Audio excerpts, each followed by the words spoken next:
ሰላም ሰላም ዩናይትዳውያን እንዴት ናችሁ? እንኳን ደስ አላችሁ ቤተሰቦቻችን። ትላንት 3 ነጥብ አግኝተናል። ያው የዩናይትድ ነገር እንግዲህ እንደዚህ ነው ማለት ነው። አንዴ ከፍታ አንዴ ዝቅታ። የትላንቱ ፐርፎርማንስ በዩናይትድ በኩል በጣም አመርቂ ነበር። በተለይ ሰከንድ ሀፍ ላይ ዞሮ ግን 3 ነጥቡ ነው በጣም ወሳኝ። 4 ነጥብ እንዲሁ ማስቆጠር ችለናል። ዩናይትድ ይህን ድል ማግኘቱን ተከትሎ አሁን ከቼልሲ ጋር ነጥቡን እኩል 25 አድርጓል እና ስድስተኛ ደረጃ ላይ ቢቀመጥም ከቶፕ ፎር በአንድ ነጥብ ነው የራቀው። በጣም በቅርበት አሁን ወደ አውሮፓ መድረክ ለመመለስ በጣም ጥሩ ደረጃ ላይ ተቀምጧል እና ይሄንን የያዘውን ደረጃ ከዚህ በኋላ መልቀቅ የለበትም። ምን ተሰማችሁ እስቲ በትላንቱ ድል? ቤተሰቦቻችን የተሰማችሁን ነገር እንደ ወልቭስ ቢሆንም በጣም ደካማው የፕሪሚየር ሊጉ ቲም ቢሆንም ግን ነጥብ ነው። ፐርፎርማንስ ነው አይናቅም። እናችን 3 ነጥብ በጣም በታላቅ ደስታ አጣጥመናታል። እናንተም ተመሳሳይ የሆነ ስሜት እንደሚሰማችሁ ተስፋ አደርጋለሁ። ስለ ጨዋታው ያላችሁን ሀሳብ በኮሜንት አስፍሩ። እኔም ስለ ጨዋታው የታዘብኩትን ነገሮች እንዲሁ በፕሮግራሜ ላይ እዳሰሳችኋለሁ። ከዛ ውጪ የዝውውር ዜናዎች አሉ የተለመዱ፣ እንዲሁም የውስጥ ከዝውውር ወጣ ያሉ መረጃዎችም ይኖሩናል። ትላንትና የዩናይትድ አቻ ጎል ስትቆጠር ዊልኮክስ እና በክለቡ ከፍል ባለቤት ራትክሊፍ ያደረጉት ንግግር ትንሽ ጠንከር ያለ ይመስላል። ምስሎች ሲታዩ እንደው ምንድን ነው ይሄ ጠንከር ያለ ክርክር ወይ ጭቅጭቅ የሚመስል ንግግር የሚለውን እሱን እናያለን። ስካውቶቻቸውን እየላኩ ደግሞ በርካታ ተጫዋቾችን እንዲሁ አሁንም መከታተላቸውን ቀጥለዋል። ከብራዚል፣ ከፈረንሳይ እንዲሁም በስካውቶቻቸው ላይ የወሰዱት እርምጃ አለ። ዩናይትዶች ይሄ ምንድን ነው የሚለውን ከዝውውር ጋር ስማቸው ከዩናይትድ ጋር የተያዙ ተጫዋቾችን ከወደ ብራዚል በተለይ አንድ ትልቅ ስም ያለው ተጫዋች እንዲሁም ሁለት ስፔን የሚጫወቱ ለሪያል ማድሪድ ስማቸው ከዩናይትድ ጋር ተያይዟል። የእነሱን ዜና የምናደርሳችሁ ነው የሚሆነው። ወደ አማካይ ክፍል ዜናዎች ስናልፍ ደግሞ ትላንት አንዲ ሚትን ስለ ዩናይትድ የቀጣይ ክረምት ወይም የቀጣይ ጥር የዝውውር መስኮት እቅዶች የነገረን ነገር አለ። በሶስት ቦታ ላይ ተጫዋች እንደሚያስፈርሙ ፖዚሽኖችን ጠቅሶልናል። የት ቦታ ላይ የሚለውን የሱን ሀሳብ እነግራችኋለን። ካርሎስ ባሌባ ባየር ሙኒክ ፈልጎታል፣ ግን ተጫዋቹ ለዩናይትድ ብቻ ነው መጫወት የምፈልገው ብሎ ዩናይትድን እንደሚያስቀድም ምላሽ ሰጥቷል። ብራይተኖች አሁን ሊሸጡት ፍቃደኛ ናቸው ተብሏል። ይሄ ለዩናይትድ መልካም ዜና ይመስላል። እነኚህን እና ሌሎችም በርከት ያሉ ሀሳቦች አሉን። አብራችሁኝ ቆዩ። ቪዲዮን ላይክ በማድረግ ጊዜያችሁ አቅማችሁና ገንዘባችሁ እስከፈቀደ ድረስ እንድትከታተሉኝ ይጋብዛለሁ። መልካም ቆይታ። በ15ኛው የእንግሊዝ ፕሪሚየር ሊግ ሳምንት የመጨረሻ ጨዋታ ትላንት ተደርጎ ዩናይትድ ያው አሸንፏል። እንግዲህ ትላንት ሲጠበቅ የነበረ ድል ነው በዩናይትድ በኩል የተገኘው። እንደው ከጨዋታው በፊት በጣም እርግጠኛ መሆኑ ባይቻልም እንደዚህ አይነት ውጤት ሊመዘገብ እንደሚችል ወልቭስ ከአሁን ካለበት በጣም ደካማ የሆነ ውጤት አንጻር እና በዚህ ሲዝን ካሳዩት እንቅስቃሴ አንጻር የሚጠበቅ ነበረ። ጨዋታውን ዩናይትድ 4-1 በሆነ ሰፊ ውጤት አሸንፎታል ማለት ይቻላል። ግን ይሄ ጨዋታ ደግሞ በሆነ የጨዋታው ክፍል ኢዚሊ ዩናይትድ ያገኘው ድል ነው ብሎ መናገር ይከብዳል። ቤተሰቦች አሁን ለማንኛውም 3 ነጥብ ነው በጣም አሪፍ የሆነው እና ሁላችሁንም እንኳን ደስ አላችሁ ልላችሁ እፈልጋለሁ። ዩናይትድ ቤተሰቦች በትላንቱ የዩናይትድ ድል የተሰማችሁን ሀሳብና አስተያየት ካላችሁ እንዲሁ በኮሜንት ላይ እንድትጽፉ ከወዲሁ ጋብዛለሁ። ግን ስለ ጨዋታው የታዘብናቸውን አንዳንድ ነገሮች እናወራለን። አብዛኛው የምናወራቸው ነገሮች ስለ ቡድኑ ወይም ስለ ተጫዋቾች ግላዊ ጥሩ የሆነ ብቃት ነው። ግን ደግሞ የምናነሳቸውም እንደዚሁ የማስጠንቀቂያ መልእክቶች ወይም ትዝብቶች ይኖራሉ። ከዩናይትድ የትላንቱ ድል ጋር በተያያዘ አሁን ወደ ቶፕ 6 መተናል ቤተሰቦች እና ቶፕ 4 ገብቶ ለማጠናቀቅ ስቲል ዩናይትድ እድል ያለው ቡድን መሆኑን ያስገርምኛል። የሁሉ ነጥቦችን ከጣለ በኋላ ከአንዴም ሁለቴ ሶስቴ ወደ ላይ የሚወጣበት ቶፕ 4 ውስጥ የሚገባበት እድሎች ከገጠሙት በኋላ እነኛን እድሎች ሳይጠቀም ቀርቶ ቡድኑ ትላንት ግን ያንን እድል ኢፌክቲቭሊ መጠቀሙና ራሱን ከሊቨርፑል እና ከቼልሲ የመሳሰሉ ቡድኖች ከሊቨርፑል ማራቁና ቼልሲን መጠጋቱ በጣም የጨዋታው ጥሩ የሚነሳ ነጥብ ነው ብዬ ማውራት እችላለሁ ይሄን ቤተሰቦች። ምክንያቱም የያዝነውን ይዘን ነው ወደፊት መሄድ ስለ ወደፊት ማለም የምንችለው እንጂ ነጥብ እየጣለን እየሄደን አይደለም። ዩናይትድ ወደ አውሮፓ መድረክ ይሳተፋል ብለን ማሰብ ካለብን እና ታርጌታችን ያ ከሆነ በተለይ እንደ ወልቭስ አይነት ጨዋታዎችን ማሸነፍ ግዴታ ነው። ዩናይትድ በወልቭስ ደረጃ ምናልባት ከዚህ በኋላ ቲሞችን ላይገጥም ይችላል። አይ ቲንክ ከወልቭስ ውጪ ከፕሪሚየር ሊግ ካሉ ቲሞች አብዛኞቹ በጣም አስቸጋሪ ቡድኖች ናቸው። ወልቭስ ግን ለማሸነፍ በጣም ቀላሉ ቡድን ነው እኔ አሁን በተረዳሁት መሰረት ቤተሰቦች። ምክንያቱም አውቃለሁ አንዳንድ ተጫዋቾች በጉዳት ምክንያት አላገለግሏቸውም። ለምሳሌ በዩናይትድ የሚፈለገው አማካይ ስፍራ ተጫዋች ጎሜዝ የተባለው ልጅ አልተሰለፈም ነበረ። ግን ዩናይትድን ደግሞ ለተወሰነ የጨዋታውም ክፍል ቢሆን ለማስቸገር የወልቭስ ተጫዋቾች በቂ ነበሩ። የጨዋታውን እንደው አጠቃላይ በደንብ በጥልቀት ገብተን ስንመለከተው ዩናይትድ ከረፍት በፊትና ከረፍት በኋላ ፍጹም የተለያየ ቡድን ነው እና እስከ ረፍት ያችን የመጀመሪያውን የምንመራበትን ጎል ከማስቆጠራችን በፊት በጣም ጥሩ ነበር። በጣም ይገርነሱ ነበር። እድሎችን ስንፈጥር ነበር። ጎል ለማስቆጠር ቲሙ በከፍተኛ ደረጃ ጥረት ሲያደርግ ነበር እና እርጀንሲው እና ምንድን ነው ኢንቴንሲቲው ነበር እና ለማሸነፍ ፍላጎት ያለው ዩናይትድ ይመስል ነበር ከረፍት በፊት ጎሉ ከመቆጠሩ በፊት። ከዛ ጎሏ ተቆጠረች እና ዩናይትድ መምራት ጀመረ።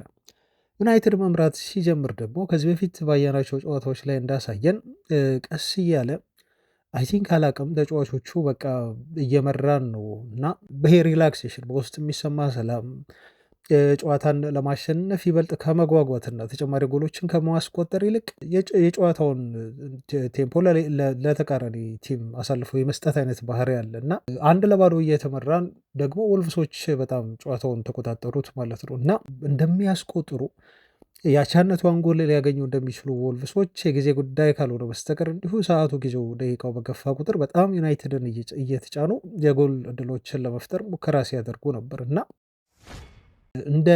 እንደፈለጉትም እረፍት ከመውጣታችን በፊት ያችን አንድ ወሳኝ የሆነች ጎል አስቆጠሩና አቻ አደረጉን ማለት ነው እና አቻ ሲያደርጉ አሁን ወልቭሶች እና እረፍት ሲወጡ አይ ቲንክ በዛች ሞመንት በርካታ ዩናይትድ ደጋፊዎች የተሰማችሁን የተሰማኝ ስሜት ሊሆን እንደሚችል እገምታለሁ። ምክንያቱም ቡድኑ ከዚህ በፊት ሲያደርገው ተመለከትም በሌሎች ጨዋታ ላይ እየመራ በጣም የመረጋጋትና ይሄ ፖዚሽን እንዲሁ አሳልፎ ኳስ ሲበልጥ ከመቆጣጠር ይልቅ ለተቃራኒ ቡድን ኳስ በመስጠት ያ ተቃራኒ ቡድን የልብ ልብ እንዲሰማው የጎል ዕድሎችን እንዲፈጥርና አግብቼ ያቸው እሆናለሁ ዩናይትድ ላይ ብሎ እንዲያስብ የሚያደርግ የስነ ልቦናዊ የሆነ ግብዣ ነው የሚጋብዘው ዩናይትድ እና ወልቭሶችም በዚህ መልኩ አቻ ወጡና እኔ ሳስብ የነበረው በጣም እንደው ዩናይትድ ከረፍት በኋላ ይሄን ውጤት ለመቀየር እና እንደው የወልቭስን ተነሳሽነት ቶሎ ኪል ለማድረግ በቃ ተአምር መስራት አለባቸው። ምክንያቱም ሰከንድ ሀፍ ይበልጥ ከባድ እየሆነ ይሄዳል። አቻ ናቸው። ማስቆጠር እንደሚችሉ ዩናይትድ ላይ ያሳይተዋል። ጥሩ መጫወት እንደሚችሉም በጎል እስኪያስቆጥሩ ባለችው ሞመንት እንዲሁ አሳይተዋል ወልቭሶች። ስለዚህ ከረፍት በኋላም እንዲሁ በጣም ጠንክረው ተሻሽለው ሊመጡና ይበልጥ ዩናይትድን ሊፈትኑ እንዲሁም ነጥብ ሊያስጥሉ ይችላሉ የሚል ግምት ነበረኝ። ግን ከረፍት በኋላ ዩናይትድ ደግሞ ይበልጥ ጠንክሮ ጨዋታውን ማሸነፍ ችሏል። ተጨማሪ 3 ጎሎችን አስቆጥሮ ማለት ነው እና ይሄ ለተጫዋቾቹም ለአሰልጣኙም እንዲሁ ክሬዲት መንፈግ አይገባም። ከወልቭስም ጋር ይሁን ብቻ ከግሪምስቢ ጋርም ተሸንፈናል ቤተሰቦቻችን። ስለዚህ ወልቭስ ደግሞ በግሪምስቢ ሌቭል የሚታይ ቲም አይደለም። በጣም ጥሩ የሆነ ጠንካራ የሆነ ቲም ነው። ኦፍኮርስ በዚህ ሲዝን አውቃሉ ጥሩ የሆነ ሲዝን እያሳለፉ ባይሆንም ብዙ ጎሎች ቢቆጠርባቸውም ግን ዩናይትድ የነበረውን ዶሚኔሽን በተለይ ከረፍት በኋላ በደንብ አድርጎ ተጠቅሞበት እንዲሁ ከሙሉ የጨዋታ ብልጫ ጋር በተለይ ሰከንድ ሀፍ 3 ጎሎችን እንዲሁ በማስቆጠር ወሳኝ እና በጣም በጣም እንዲሁ ዩናይትድን ወደ ቶፕ 4 ልታፎካከር የምትችል 3 ነጥብ ይዞ ወጥተዋል ማለት ነው እና ይሄ ትልቁ ነገር ነው። በቃ ክሬዲት ልንሰጣቸው ይገባል ለተጫዋቾቻችን እንዲሁም ለአሰልጣኙ ቢሆን ላሳዩ ተነሳሽነትና እንዲሁ አስቆጥረው ጨዋታው እንድናሸንፍ ስላደረጉን ማለት ነው እና አሁን አይ ቲንክ ከቼልሲ ጋር እኩል ሆነናል በነጥብ 25 ነጥብ ነው ያለን። ቼልሲ 5ኛ ነው፣ ዩናይትድ 6ኛ ተቀምጧል። ከዚህ በኋላም ያሉትን ጨዋታዎች በአግባቡ መጠቀም ነው እንጂ ወደ አውሮፓ መድረክ የሚያሳትፈንን ደረጃ ይዞ ለማጠናቀቅ እድሉ ያለው በእጃችን ነው። በቃ በእጃችን ላይ ያሉትን እድሎች አለማባከን፣ ቀጣይ ጨዋታዎችን ማሸነፍ ብቻ ነው ከኛ የሚጠበቀው። ስለዚህ የምንወስነው የእኛን ዕጣ ፈንታ እኛው ነን ማለት ነው።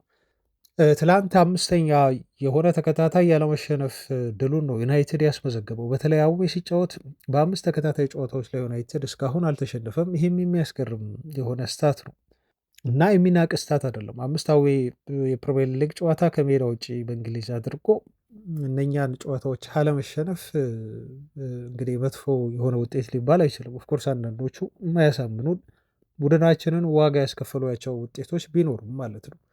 እንዲሁም 4.10 የኤክስፔክትድ ጎል ትላንት ዩናይትድ ፈጥሯል። ምናልባት በዚህ ሲዝን ለመጀመሪያ ጊዜ ይመስለኛል ቡድኑ ኤክስፔክትድ ጎል በፈጠረበት ልክ ጎል ያስቆጠረበት ማለት ነው። 4.10 ኤክስፔክትድ ኦልሞስት 4 ያስቆጠረውም ዩናይትድ ደግሞ 4 ጎል ነው ማለት ነው። ተጨማሪ የማግባት እድሎች ነበሩ።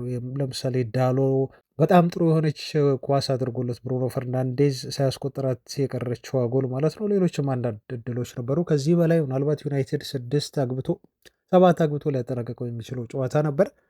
ለማንኛውም 4 ኤክስፔክትድ ጎል ተፈጥሮ 4 ጎሎች ተቆጥረዋል ማለት ነው። ስለዚህ ፐርፌክት የሆነ ጌም ነው በዩናይትድ በኩል የተደረገው። የብሩኖ ፈርናንዴዝ አሲስት እና እንደዚሁ የፔናልቲ ጎርም ትላንት ከነበሩ ሁነቶች መካከል እንግዲህ ናቸው እና ብሩኖ ፈርናንዴዝ በጣም የሚያስገርም ተጫዋች ነው። በፔናልቲ እንደው አስቆጠረ። ከዛ ውጭ ደግሞ አንዷንም ጎል ያስቆጠረው እሱ ነው በጨዋታ እንቅስቃሴ ማለት ነው። ለሜሰን ማውንት እንዲሁ እንዲያስቆጥር ያወጣበት ኳስን ክሮስ ያደረገበት መንገድ እጅግ የሚያስገርም ነበር።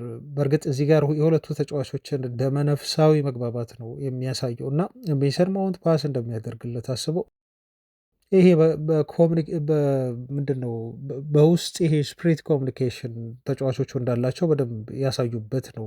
ያቺ ጎል በጣም አስደናቂ ፓስ ነበረች። ላይኑን ጠብቆ ራሱ ሜሰን ማውንት ኦፍሳይድ ሳይገባ ጎሏን እንዲሁ ማስቆጠሩ በጣም የሚያስገርም የጨዋታው ሞመንት ነበረ። ብሩኖ ፈርናንዴስ ትላንት በጣም ጥሩ ነበር። የዲያጎ ዳሎንም እንደዚሁ በጣም ረጅም የሆነ ፓስ መስጠቱ አሲስት እንደው ለአሲስት የቀረበች ኳስ መስጠቱ ልጁ አልተጠቀመባትም እንጂ የብሩኖ ፈርናንዴስ የትላንቱ ምሽት በጣም የሚያስገርም ነበር እና አሁን ብሩኖ በዩናይትድ ታሪክ ብዙ ጎሎችን ያስቆጠረ ሁለተኛው ፖርቹጋላዊ ነው ከክርስቲያኖ ሮናልዶ በመቀጠል 105 ጎል ክርስቲያኖ ለዩናይትድ አስቆጥሯል። ብሩኖ ፈርናንዴስ ደግሞ ትላንት ያስቆጠራቸውን 2 ጎሎች ሲጨመሩ 66 ያህል ጎል ለዩናይትድ ያስቆጠረው ሁለተኛው ፖርቹጋላዊ ሆኗል ማለት ነው። ለዛ ነው ጨዋታውን በኮሜንታተርነት ሲሰራ የነበረው ጄሚ ካራገር ብዙ ጊዜ ስለ ዩናይትድ መጥፎ አስተያየቶችን በመስጠት የሚታወቀው ሰው ብሩኖ ፈርናንዴስ ዘ ቤስት ሚድፊልደር ኢን ዘ ወርልድ ሲል ትላንትና የአድናቆት ቃል ተጠቅመው ያሞግሶታል ማለት ነው። ብሪያን እምቡሞም ትላንት ጎል ማስቆጠር ችሏል እና ይሄ ተጫዋች እንግዲህ በዚህ ክረምት ላይ ወደ ዩናይትድ ከመጣ በኋላ አሁን የቡድኑ ከፍተኛ ጎል አስቆጣሪ እንዲሆን እና እንዲቀጥል ያስቻለችዋን ጎል ነው ማስቆጠር እየቻለው። ብሪያን እምቡሞ እስካሁን ድረስ 6 ያህል ጎሎችን በፕሪሚየር ሊጉ ለማንቸስተር ዩናይትድ በማስቆጠር የዩናይትድ ከፍተኛ ጎል አስቆጣሪ መሆኑን አረጋግጦ የወጣበት ነው። ማቲያስ ኩኛ ሊያስቆጠር የሚችልባቸው አንዳንድ እድሎች ነበሩት፣ ግን አልተጠቀመም። ሆኖም ግን የመጀመሪያው አሲስት ሆኗ ተመዝግባለች ትላንትና ለብሩኖ ፈርናንዴዝ የቀበለው ኳስ። ስለዚህ ማቲያስ ኩኛ ጎል ባያስቆጥርም አሲስት አድርጎ የመጀመሪያ ዩናይትድ አሲስቱን ለብሩኖ ፈርናንዴዝ አድርጎ የወጣበት ጨዋታ ነበር ማለት ይቻላል። አጠቃላይ ግን ማቲያስ ኩኛ ብዙ መሻሻል ያለበት ይመስለኛል። ቤተሰቦቻችን እኔ አላቅም፣ ብቻ ኩኛ ትላንትም ብዙ ትግል ያበዛ ነበር። ከትግሉ በኋላ ደግሞ አንዳንድ ኳሶቹ ከሱ የማትጠብቋቸው ስህተት ሆነው ይበላሹበታል ብዙ ኳሶችን እና በጣም ጥሩ ነገር ይሰራል። ያለውን ፊዚካል ይጠቀማል፣ ያለውን ቴክኒክ ይጠቀማል። ግን ፋይናል ላይ ደግሞ ልጅ የሆነ ነገር ያደርገዋል ብላችሁ ስጠብቁ ኳሱን ይበላሽበታል እና ጎል ለማስቆጠር እየተቸገረ ነው። አላቅም፣ ምናልባት ከአፍሪካ ዋንጫው ጋር በተያዘ የዩናይትድ ቡድን ሲሳሳ ይበልጥ ሚናው እንዲሁ ተሰጥቶት ያኔ የተሻሻለ ወይ ይሻሻል እንደሆነ አላቅም። ቤተሰቦች ግን ለዩናይትድ ከዚህ በላይ መስጠት ማድረግ መቻል አለበት ብዬ አስባለሁ። ትላንት ጎል ለማስቆጠር ቀላሉ ቲም ነው እንግዲህ ሳይጠቀም የቀረው። አፍሪካ ዋንጫ ምክንያት ደግሞ የምናጣቸው ተጫዋቾች ስላሉ ያኔ ማቲያስ ኩኛ ስቴፕ አፕ ማድረግ አለበት። ከዚህ በፊት ብዬዋለሁ፣ ዩናይትድን ይዞ መውጣት አለበት።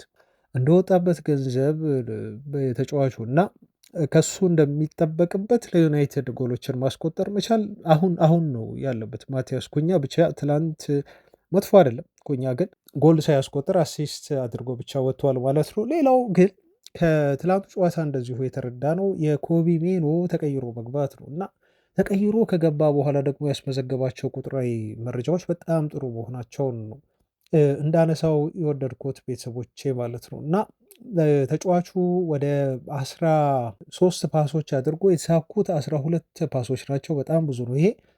እንደዚሁም ብዙ ፋውል ያሸነፈ ተጫዋች ሆኗል። ሁለት ከየትኛውም አማካይ ሜዳ ላይ ከተሰለፈ ተጫዋች በላይ ማለት ነው በተጫወተባቸው ጥቂት ደቂቃዎች ውስጥ ይሄንን ማድረግ ችሏል ኮቢ ሜይኖ። ለዛም ይመስላል የዩናይትድ ደጋፊ እንደሆነ የሚነገርለት። ጀምስ ማዲሰን ታውቁታላችሁ። አሁን ለቶተንሃም ነው የሚጫወተው። ትላንት መረጃ ላይ ሳደርሳችሁ ለስካይ ስፖርት እንደ ተንታኝ ሆኖ ተጋባዥ ተንታኝ ሆኖ ሲሰራ ነበር እና የዩናይትድ የልጅነት ደጋፊ ነው።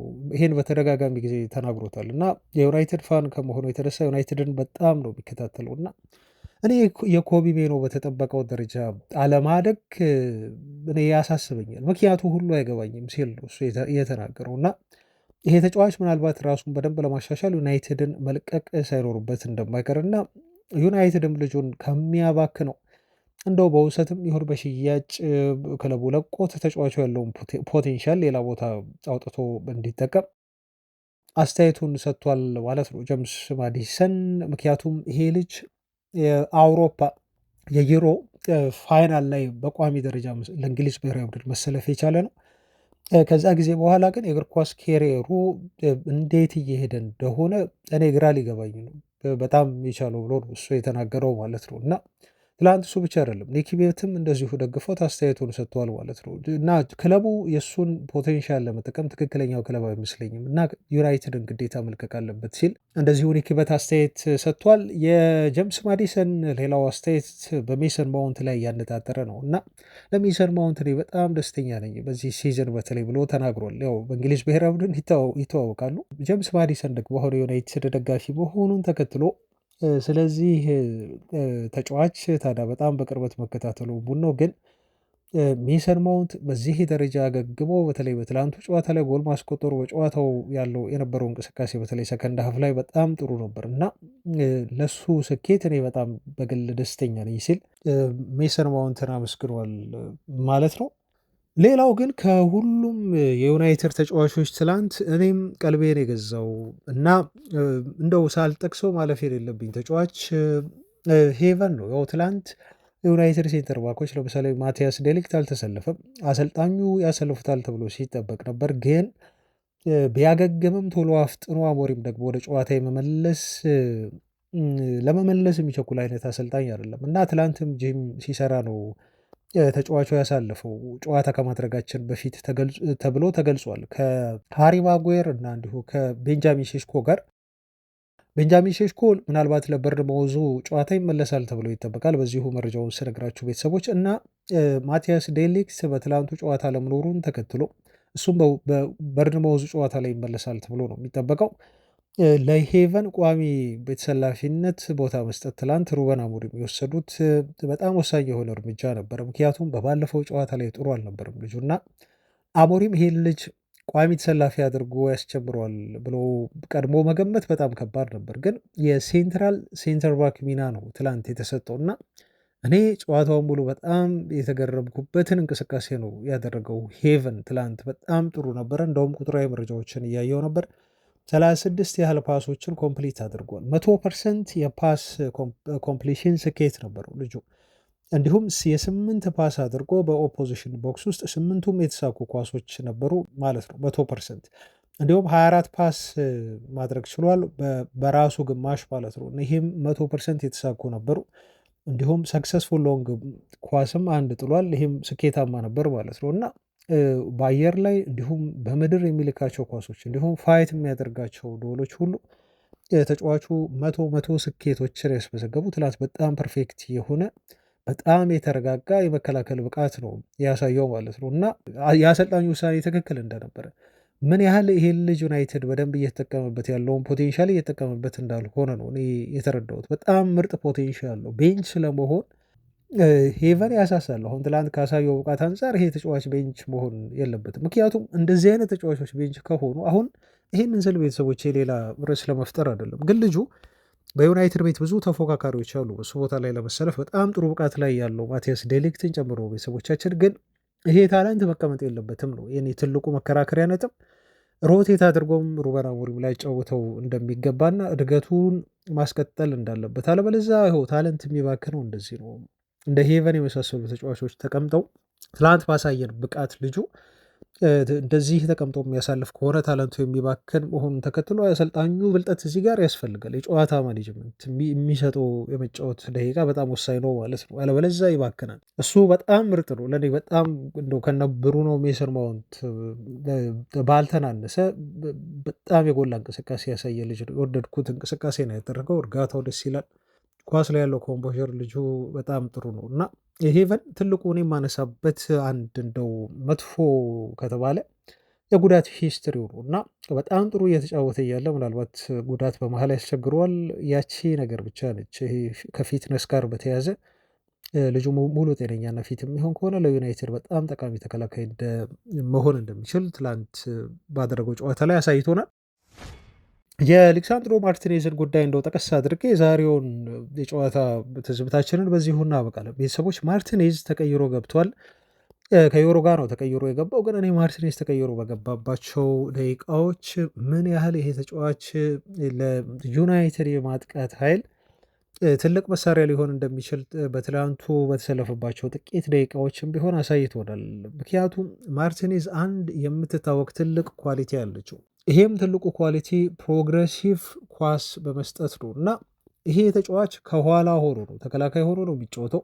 ግን በየትኛውም ጥቅጥቅ ባለ የተጫዋቾች አጥር ውስጥ ሆኖ ልጁ ምንጊዜም ቢሆን ኳስ ወደኋላ ለመመለስ አስቦ አያውቅም። ብዙ ተከላካዮች የሚያዩት ወይም የሚያደርጉት ፓስ ዲያጎናል ነው ታውቃላችሁ፣ እንጂ ፕሮግሬሲቭ ፓስ ለማድረግ ብዙ አይነሳሱም። ግን እሱ በሁሉም መንገድ ማለት ይቻላል በሁሉም የአጥር መንገድ የሚታየው ኳሱን ፕሮግረስ ለማድረግ እና ቲሙ የማጥቃት እንቅስቃሴውን እንዲያስቀጥል ለማድረግ ሁል ጊዜም ቢሆን ላይን ብሬክ የሚያደርጉ ፓሶችን በማድረግ ይታወቃል እና ትላንትም እንደው በጨዋታው ሞመንት በጣም ከተጨናነቁ ኤሪያዎች ኳሱን አውጥቶ በጣም ፍሪ ወደሆነው እና ፕሮግሬሲቭ ወደሆነው ቦታ ሲጥላቸው ማየት ምናልባት ይሄ ተጫዋች እንደው ለዩናይትድ በቋሚነት መሰለፍ ከጀመረ የዩናይትድ የማጥቃት እንቅስቃሴ እንደሚሻሻል እና ዩናይትድን ኦቨርኦል ሊያሻሽለው እንደሚችል ማርቲኔዝ የተረዳሁበት ነው ማለት ነው። እና ምን ያህል ዩናይትድ ይሄ ልጅ ሚስ እንዳደረገው ትላንት ካደረጋቸው አንዳንድ ፓሶች እና እንቅስቃሴዎቹ አንጻር እንደው መታዘብ የቻልኩት ነው። ይህን ሳልናገር ቃል አልፍም ብዬ ነው። ቤተሰቦች አሁን ስለ ጨዋታው ትዝብታችን እዚህ ላይ ይብቁንና ዩናይትድ እንግዲህ ቀጣይ የሚያደርጋቸውን ጨዋታዎች ጠቁማችኋለሁ። በቀጣይ የምናደርጋቸው 5 ጨዋታዎች የሚከተሉት ናቸው። በርንሞዝን ሆም እንገጥማለን፣ ቀጣይ ጨዋታችን ነው። በቀጣይ ሳምንት ማለት ነው። አስቶን ቪላን አዌይ እንገጥማለን፣ ከባዱ ጨዋታ ነው። አይ ቲንክ ይሄ ጨዋታ ኒውካስል ዩናይትድም እንዲሁ ቀላል ጌም አይሆንም፣ ግን በኦልትራፎርድ የምናደርገው ጨዋታ ነው። ከዛ በድጋሚ ደግሞ ወልቭስን በኦልትራፎርድ እንገጥማለን ማለት ነው። ስለዚህ ተከታታይ ከምናደርጋቸው እንዲሁ 4 ጨዋታዎች አሁን ከጠቀስኩላችሁ 3ቱን በኦልትራፎርድ እናደርጋለን። አንዱን ብቻ ነው አዌ ወተን እንደዚሁ ከአስቶን ቪላ ጋር የምናደርገው ማለት ነው እና ዩናይትድ በደንብ ከነኚህ 4 ጨዋታዎች በጣም ጥሩ የሆኑ ነጥቦችን መሰብሰብ መቻል አለበት ብዬ እኔ በግሌ አስባለሁ። በእርግጥ ቀላል አይደሉም። በርንመዝም ኒውካስልም እንዲሁም አስቶን ቪላም ከባድ ናቸው። ወልቭስም ቢሆን ኦልትራፎርድ ላይ መቶ ዩናይትድን ሊፈትነው ይችላል። ምክንያቱም አናውቅም ዩናይትድ በምን አይነት አቋም ላይ እንደሚሆን ቲሙ ወጥ የሆነ ፐርፎርማንስ ስለሚያሳየር ማለት ነው እና ይሄ ምንድን ነው በተለይ ከአፍሪካው ዋንጫ ጋር በተያዘ ከአፍኮን ጋር በተያዘ ምናልባት ለመጨረሻ ጊዜ ሊያገለግሉን የሚችሉ ተጫዋቾቻችን እንደው አንድ የሚያሳስበኝ ጉዳይ በርንመዝ ጋር በምናደርገው ጨዋታ ብቻ ይመስለኛል ቤተሰቦች እና ከዚህ ጨዋታ በኋላ ሆም ካደረግን በኋላ አይ ቲንክ ለአስቶን ቪላው ጨዋታ አላቅም እየተነጋገሩ ነው፣ ፍቃድ ሊሰጣቸው ይችላል ተብሎ ዩናይትዶች ጥያቄ እንዳቀረቡ ለእግር ኳስ ፌዴሬሽኖች ተነግሯል፣ ለካሜሮንና ለኮትዲቫር። ግን እኔ የሚሳካ የመሰለኝ አይደለም። ግን በርንመዝ ላይ እነኚህን ተጫዋቾች በደንብ አድርገን መጠቀም መቻል አለብን። ከአስቶን ቪላ ጋር በምናደርገው ጨዋታ ላይ እኔ በምንም እንደው እንደምንም ብሎ የማንቸስተር ዩናይትድ አመራሮች እነኚህን ፌዴሬሽኖች አሳምነው ልጆቹን ካጫወተ በኋላ ወደ አፍሪካ ዋንጫው የሚልክበትን መንገድ ማመቻቸት ይኖርበታል ብዬ አስባለሁ። በጣም ከባዱ ጌም ስለሆነ የአስቶን ቪላው በተለይ ማለት ነው እና ከዛ በኋላ ተከታታይ 2 ሆም ጌሞች ናቸው። ከዛ ባሉት ጨዋታዎች ላይ ደግሞ አሞሪም እንግዲህ እንደምንም መፍትሄዎችን አያጣም ብዬ ስለማስብ ነው የአስቶን ቪላው ጌም በጣም ስለሚከብድ ቤተሰቦች እና ዩናይትድ በአፍሪካ ዋንጫው ምክንያት ብሪያን ምቡሞን እና በተለይ ደግሞ አማድ ዲያሎን ማጣቱ በጣም ሊጎዳው እንደሚችል ከወዲሁ ገምታለሁ። እንደው ስጋት አለኝ ማለት ነው። ፋሚሊዎች በተለይ አማድን እኔ በዚህ ሲዝን እንደው ማሞካሸም ቃላት የለኝም። በነገራችሁ ላይ ዩናይትድ በጣም ፔሲሚስት ሲሆን ተጫዋቾቻችን ጨዋታን ለማሸነፍ ምንም አይነት ጫና በማይፈጥሩበት በጣም ሻርፕ በማይሆኑበት ኢገር በማይሆኑበት ሰዓት ላይ ሁሉ እንቅስቃሴዎቹ የተጋጣሚን ተከላካዮች የሚረብሽ ሁሌም ቢሆን ወደፊት ለመሄድና ለማጥቃት ጥረት የሚያደርግ ባለፉት ጨዋታዎች ላይ በተከታታይ ባደረግናቸው እንቅስቃሴዎቹ በጣም ወጥ የሆኑ ተጫዋችና የሚገርም እግር ያለው ልጅ ነው አማድ እና አማድን ማጣት ለዩናይትድ በጣም ከባድ ነው። በጣም ከባድ እኔ ኢማጅን አላደርገውም ዩናይትድ አሁን እንዴት ሊሆን ነው። በተለይ ደግሞ በተመሳሳይ መስመር ስለሚጫወቱ ሁለቱ ተጫዋቾች ሩበን አሞሪም ብቻ የነሱን ቀዳዳና የነሱን ክፍተት ለመሸፈን ምን እንደሚያደርግ ያኔ ትልቁ የዩናይትድ ከባዱ ፈተናው ይመስለኛል እና ያን ለማየት እጓጓለሁ። ችን ነገር እንዲሁ ላንሳላችሁ ብዬ ነው ቤተሰቦቻችን። ኦቨርኦል ግን ስናየው ዩናይትድ ትላንት በጣም ወሳኝ እና ውድ የሆነችውን 3 ነጥብ ይዞ ወደ ቶፕ 4 ፉክክሩ በድጋሚ ተቀላቅሏል ማለት ነው።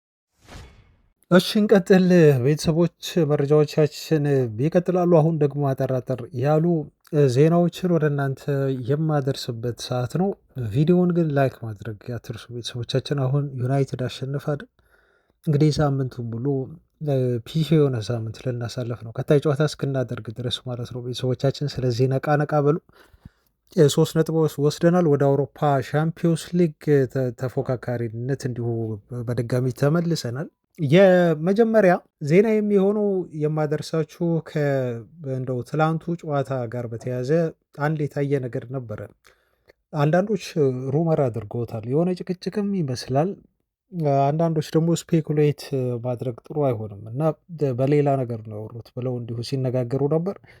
ይህን ፎቶ ውስጥ እንድታዩት ጋብዣለሁ እና ዊልኮክስ እና ትላንት የዩናይትዱ ከፊል ባለቤት ሰር ጂም ራትክሊፍ ናቸው በስቴዲየም ተገኝተው ጨዋታን ሲከታተሉ ነበር እና ዩናይትድ የአቻነቱ ጎል ከተቆጠረበት በኋላ ነው ይሄ ምስል የተወሰደው ማለት ነው። በዚህ መልኩ ሲነጋገሩ ነበር። ግምት ነው ይሄ። ግምት ደግሞ ገምቶ ማውራት ደግሞ ጥሩ ነገር አይደለም። እርግጠኛ ባልሆንበት ነገር ማውራት አይቻልም እና አይ ቲንክ ስለ ቡድኑ ሊሆን ይችላል ብዬ አስባለሁ። ግን እንደዚህ እያወሩ የሚገኙት በተለይ የቤራዳ መሀል ገብተው እጃቸውን እንደዚህ ግንባራቸው ላይ አድርገው ሪያክት ያደረጉበት መንገድ ነገርየው ጠንከር ያለ ንግግር ሊሆን እንደሚችል ነው የተነገረው ማለት ነው። በተለይ ዩናይትድ የአቻነቱ ጎል ከተቆጠረበት በኋላ ስለሆነ ማለት ነው እንደዚህ አይነት ፎቶ የተነሳው ሁለቱ ሰዎች መካከል ንግግር ሲያደርጉ ማለት ነው። ዩናይትድ ቁልፍ ሰዎች ናቸው። እንግዲህ ምን እንደወሩ ተጨማሪ መረጃዎችን የምናገኝ ከሆነ በደንብ የተረጋገጠውን ወደፊት አብረን እንግዲህ ይሄን መረጃ እናደርሳችኋለን። ይሄን ልንገራችሁ ብዬ ነው በቅድሚያ። ሌላው የቅድመ ዝውውር ዜናዎችን ነው አሁን በደንብ በስፋት የምናየው ቤተሰቦቻችን። አርሰናል፣ ማንቸስተር ዩናይትድ፣ ሪያል ማድሪድ እነዚህ ሁሉ ትልልቅ ክለቦች የሊሉን ባለድንቅ ተሰጥኦ ታዳጊ ተጫዋች አዩብ ቡዋዲን ለማስፈረም እየተከታተሉት ነው ተብሎ ተገልጿል። ስለዚህ ልጅ ቀደም ሲል መረጃ ወጥቶ አድርሻችኋለሁ። አይ ቲንክ በደንብ አሁን ታውቁታላችሁ ቤተሰቦቻችን። በጣም እድሜው ለጋ ነው፣ 18 ነው። የሌኒ ዮሮ እንደውም ጓደኛ ነው፣ አብረው ነው በሊል አካዳሚ ያደጉት እና ትውውቃላቸው።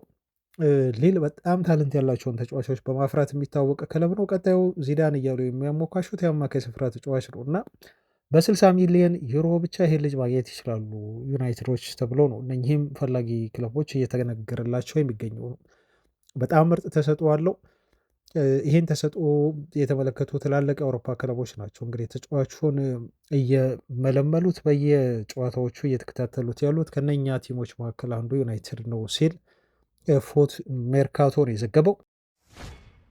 ሌላው ታዳጊ ተጫዋች የኢንተርናሲዮናሊው የአጥቂ መስመር ተጫዋች ነው። ገና 19 ዓመቱ ነው። ይሄ ስትራይከር ሪካርዶ ማቲያስ ተብሎ ይጠራል። ይህን ልጅ ለማስፈረም ኢንተርናሲዮናል 7 ሚሊዮን ዩሮ ከማንቸስተር ዩናይትድ ይፈልጋል ተብሎ ተገልጿል። እና ዩናይትድ በአጠቃላይ የስካውት አባሉን በልኮ በተደጋጋሚ እዛው ብራዚል እየተከታተለው ያለ ተጫዋች ነው። በየአህጉሩ በተለይ የተለያዩ ስካውቶች እንዳሉት ዩናይትድ ይታወቃል። በእነኛ አማካኝነት ነው እንግዲህ ብራዚል ባሉት ስካውቶች አማካኝነት ልጁን እንቅስቃሴ የተከታተለ የሚገኘው። በ7 ሚሊዮን ዩሮ ብቻ ተጫዋቹን ሊያዛውረው ይችላል ተብሎ ተገልጿል። ከዩናይትድ እንደው ስካውት በዜና ጋር በተያያዘ በነገራችሁ ላይ ቅናሽ አድርጓል። አሁን ሰር ጂም ራትክሊፍ ይሄ ሪደንደንሲ የተካሄደው በዩናይትድ በመላው ዓለም በሚገኙ ስካውቶች ላይ ነው። የተያዘ ዜና ስለሆነ በዛው ልንገራችሁ ብዬ ነው።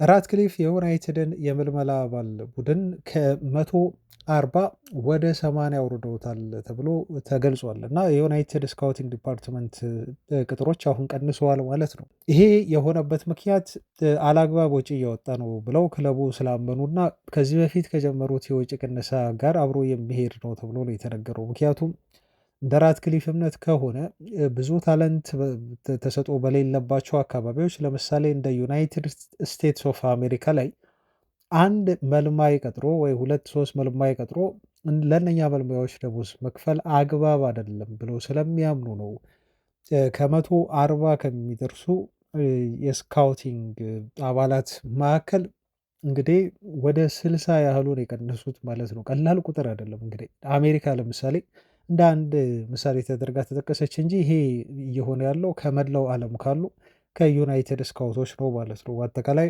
60 ያህል አባላትን የቀነሱት ማለት ነው። እና ምናልባት ከዚህ በኋላም ከሰማኒያዎቹ የዩናይትድ ስኳድ የመልመላ ቡድን አባላት ውስጥ ቀጣይ የሚቀንሷቸውና የነኝህንም ቁጥር ሊያወርዱ የሚችሉበት እድል እንዳለ እየተገለጸ የሚገኘው ሰር ጂም ራትክሊፍ ለማንኛውም ይህን ዘ አትሌቲክ ጋዜጣ የወጣው መረጃ ትንሽ ስላስገረመኝ ነው። ሰውየው ቀነሳ አልጨርሱም ወይ በሚል እንዲሁ ያደረስኳቸው። ገና ከዚህም ከሰማኒያዎቹ ሊቀንሱ የሚችሏቸው መልማዮች አሉ ተብሎ ነው የተነገረው።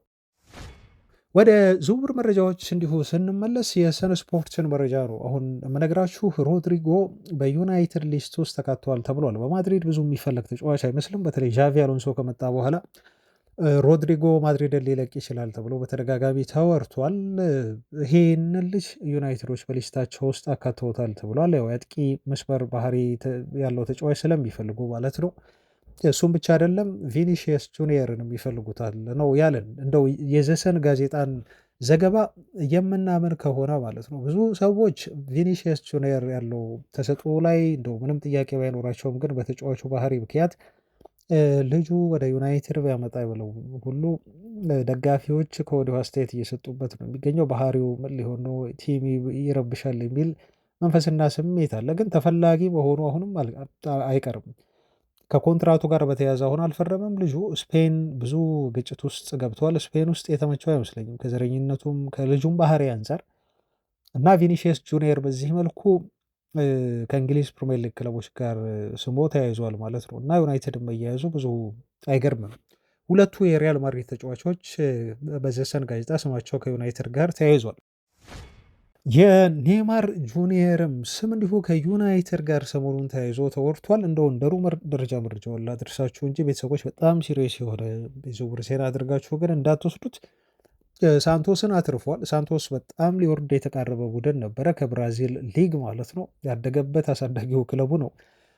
ሳንቶስን እንደው ከውርደት ሳላተርፈውማ እኔ በጉዳትም ላይ ሆኜ እንደዚሁ አርፌ አልቀመጥም በሚል እስከ ጉዳቱ ነው እየተጫወተ ተጫዋቹ ሳንቶሶች ባደረጉት ያለፉት 3 ጨዋታዎች ላይ 5 ጎልና አሲስት አድርጓል። የሆነ ወቅት እንዲሁ ሃትሪክ ሰርቷል እና ባለፈውም የሲዝኑን የመጨረሻ የመዝጊያ ጨዋታ ሲያደርጉ ነው 3-0 በሆነ ውጤት እንዲያሸንፉ ረድቶ ተጫዋቹ በከፍተኛ በደስታ ሳንቶስን በማትረፉ እንደዚሁ በደጋፊዎች እየተሞካሸ የጀግና ሰራ ተብሎ ሲወደስ የቆየው ማለት ነው ኔይማር እና ምናልባት አሁን የብራዚል ሊግን መዘጋቱን እንደው ማለቁን ተከትሎ ቤተሰቦቻችን እረፍት ነው ይሄ በእነሱ ሊግ ማለት ነው። አሁን ቀጣይ ደግሞ የዓለም ዋንጫ ነው ታውቃላችሁ እና የብራዚል ብሔራዊ ቡድንን በመወከል በካርሎ አንቸሎቲ ቡድን ውስጥ ለመካተትና ወደ ዓለም ዋንጫው ለመሄድ ኔይማር ይፈልጋል። ስለዚህ በቀጣይ ጥር የዝውውር መስኮት ደግሞ በቅርብ የሚከፈት መሆኑን ተከትሎ ወደ ሌላ አንድ አውሮፓ ትልቅ ክለብ ተዛውሮ ብቃቱን ጠብቆ እየተጫወተ ወደ ዓለም ዋንጫው ተካቶ ለመሄድ ፍላጎት አለው ነው ኔይማር እየተባለ ያለው። አሁን ደግሞ ዩናይትድ እንደው የማጥቃት ባህሪ ያላቸውን ተጫዋቾች እየፈለገ ስለሆነ ኔይማርን ምናልባት በሾርት ተርም ኮንትራት ሊወስደው ይችላል የሚል ሩመር ነው የወጣው ማለት ነው። ግን ኔይማር ምን ብሎ ተናገረ? ሳንቶስን ካተረፈ በኋላ ቀጣይ 2 ሳምንታት አርፋለሁ ነው ያለው። እረፍት እፈልጋለሁ ከዛ በኋላ ግን ጉዳቴ ላይ ሰርጀሪ አደርጋለሁ በሚል ነው የተናገረው። ስለ ወደፊት ክለቤ አሁን ማውራት አልችልም ብሏል። ስለዚህ ቀጣዮቹን 10 ቀናት እረፍት ወስዳለሁ። ከዛ በኋላ ደግሞ የጉልበት ጉዳቴን ሰርጀሪ መሰራት አለብኝ። ያን ሰርጀሪ ከተሰራው በኋላ ስለ ቀጣይ የማርፍበት ክለብ ከዛ በኋላ ማቅ ይሆናል ሲል ነው ኔይማር አስተያየቱን የሰጠው። በመጨረሻም የምነግራችሁ ዜና የሚሆነው ከዩናይትድ አማካይ ጋር በተያያዘ የወጡ መረጃዎችን ነው። ጋዜጠኞች የተናገሯቸው ነገሮች አሉ፣ እንደዚሁም ዜናዎች አሉ። እነሱን ልንገራችሁ። የመጀመሪያው መረጃ የሚሆነው የአንዲ ሚትን የዩቲዩብ ፕሮግራም ላይ የተናገራቸው ነገሮች ናቸው እና የዴይሊ ሜል ጋዜጠኛ ነው፣ ይታመናል። ዩናይትድን በተመለከተ የሚያወራቸው ነገሮች እና ዩናይትዶች በቀጣይ የዝውውር መስኮቶች ላይ አላማቸው በጣም ግልጽ ነው ብሎ ነው እሱ የተናገረው እና የት ቦታ ላይ ማሻሻል እንዳለባቸው እና እነማን መምጣት እንዳለባቸው ክለቡ በግልጽ አስቀምጦ ይዟል። ጥርት ያለ አላማና ታርጌት ነው ያላቸው ብሎ ነው ያለው እና ዩናይትዶች የአማካይ ስፍራ ተጫዋች እንደሚፈልጉ እንደዚሁም የአጥቂ ባህሪ ያለው ተጫዋች ማምጣት እንደሚፈልጉ ከክንፍ እየተነሳ የሚያጠቃ ተጫዋች ማለት ነው። እንደዚሁም የሴንትራል ዲፌንደር እንደሚፈልጉ ገልጿል ማለት ነው። 3 ቦታ ገልጿል እሱ አማካይ፣ ዊንገር እና ሴንትራል ዲፌንደር ብሎ ነው የገለጸው ማለት ነው እና እንደዚህ አይነት ነገሮች ግን ዝውውሮች በአንዴ ኦቨርናይት ሊሆኑ አይችሉም ብሎ ተናግሯል። ስቲል ዩናይትድ ምናልባት 2 ወይ 3 የዝውውር መስኮቶች ሊፈጅበት ይችላል ሲልም ነው የገለጸው። እነኚህን ሁሉ ታርጌቶች ለማምጣትና ሩበን አሞሪም የሚፈልጉትን ስኳድ ለመገንባት ክለቡ ከጥር የዝውውር መስኮት ጀምሮ እስከ ክረምት ድረስ ከዛ ባለፈም በቀጣይ አሁን የመጪው የጥር ዝውውር መስኮት አመት ድረስ የዛሬ አመት ድረስ ክለቡ ሊፈጅበት እንደሚችል ቡድኑን በአጠቃላይ ለመገንባት በዚህ መልኩ ገልጾታል ማለት ነው። ምክንያቱም ዩናይትድ የያዛቸው በዝውውር ኢላማዎች ብዙዎቹ በጣም ኳሊቲ ያላቸው ተጫዋቾች ናቸው። በጣም ጥራት ያላቸው ልጆች ናቸው። እነኚህ ልጆች ደግሞ በአንድ የዝውውር መስኮት ወይ በሁለት የዝውውር መስኮት ታርጌቶቹን በብሎ ያመጣል ወይ ለማምጣት ይቀለዋል ተብሎ አይታሰብም ብሎ ሚትን በዚህ መልኩ ተናግሯል ማለት ነው።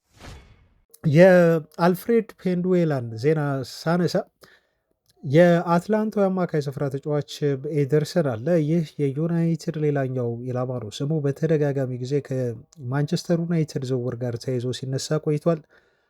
ነገር ግን በጠየቁት ከፍተኛ የሆነ የዝውውር ገንዘብ ምክንያት ዝውውሩ ሳይሳካ ቀርቷል። እስከ 70-80 ሚሊዮን ዩሮ ሲጠይቁ ነበር አትላንታዎች ተጫዋቹን ለዩናይትድ ለመልቀቅ ከዚህ በፊት። አሁን ግን ኮንትራቱ ሊያበቃ ኦልሞስት የአመት ከ6 ወር ውል ብቻ ነው የቀረው ማለት ይቻላል። 50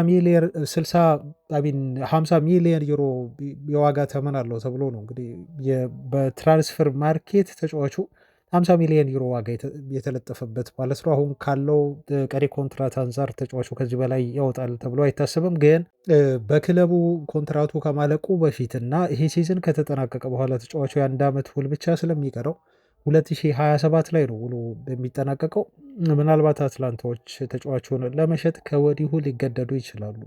በጣም በርካሽ ዋጋ ተብሎ እየተገለጸ ነው ያለው። ከ30 ሚሊዮን ዩሮ ጀምሮ እየተገለጸ ይገኛል። የዚህ ልጅ የመሸጫ ዋጋ ቤተሰቦች ምናልባት ጥር የዝውውር መስኮት ላይ ሁሉ አትላንታዎች ልጁን ለሚፈልጉት ክለቦች ለመሸጥ ኮንሲደር ሊያደርጉት ይችላሉ። ምክንያቱም ኮንትራቱ ኦልሞስት ካበቃ በኋላ ልጁን በነፃ ማጣት አይፈልጉም ብሏል አልፍሬድ ፔንዶላ። ይህም ልጅ የዩናይትድ የአማካይ ግዢ ሊስት ውስጥ ያለ ተጫዋች ነው።